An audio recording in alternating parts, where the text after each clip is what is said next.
How to roast beetroot. Start by preheating the oven to 200 degrees Celsius. Trim the stalks of the beetroot and then wrap tightly in foil. Place the beetroot on a baking tray and pop in the oven. Bake for about 1 hour or until tender. To test the beetroot is tender, insert a metal skewer in the flesh.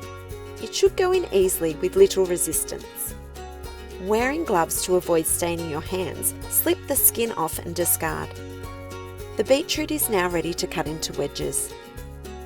Roasted beetroot is perfect for a salad, and here's one of our favourites. Combine spinach and rocket leaves, onion, pecans and beetroot in a large bowl. Place oil, orange juice, vinegar, cumin and mustard in a screw-top jar. Seal the jar and shake to combine. Season with salt and pepper. Arrange the salad on a serving platter. Add feta. Pour the dressing over the salad and sprinkle with orange zest to serve. Enjoy delicious roasted beetroot in salads. It makes a perfect match for tangy feta and toasted nuts.